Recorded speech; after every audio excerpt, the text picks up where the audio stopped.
La Russie, l'Iran et un pays hôte, la Turquie, il y a dans cette réunion un parfum de géographie, des hommes, autour d'une carte, en l'occurrence celle de la Syrie, des zones d'influence respectives, des secteurs d'engagement armé, des ambitions avouées, d'autres certainement secrètes, une carte multicolore avec les troupes étrangères engagées via leurs forces spéciales américaines et européennes, et puis ce qui n'est pas le plus simple, l'opposition armée syrienne, les groupes, les katibas, ces dizaines d'entités combattantes qui font l'actualité. Les tendances, nous les connaissons. La Ghouta sera bientôt pacifiée.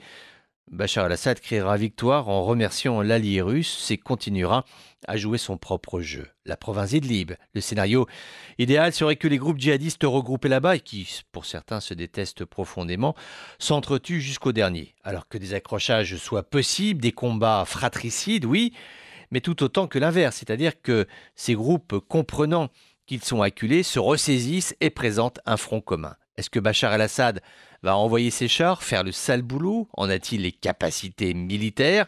Si tel est le cas, ne risque-t-il pas de tomber nez à nez avec les Turcs qui cherchent à approfondir leur aire d'influence? Tu visualises la scène, une province avec des djihadistes partout, d'un côté les Turcs qui arrivent, de l'autre l'armée de Bachar.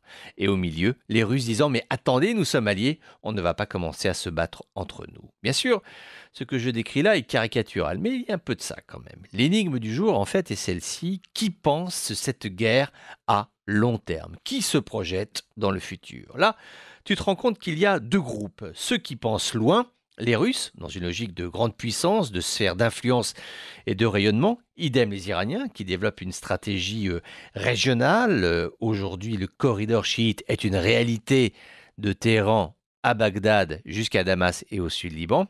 Et puis, tu as les autres, les pays qui, eux, sont enquistés sur un objectif. Pour la Turquie, le dossier kurde, pour Damas, le maintien du régime et déjà la préparation de l'après-conflit. Est-ce qu'il s'agit là d'un attelage solide? Dans l'immédiat, oui. Enfin, il faut au moins que ça tienne jusqu'à la fin des combats. Restent deux maillons faibles. Bachar el-Assad, qui n'est pas invité à Ankara, il n'en fait qu'à sa tête sans avoir les moyens de ses ambitions. Erdogan, même chose, lui aussi n'en fait qu'à sa tête, mais lui possède une armée, un peuple, des frontières et un vieux rêve, renoué avec les grandeurs ottomanes, un rêve qui risque de coûter cher à la Syrie.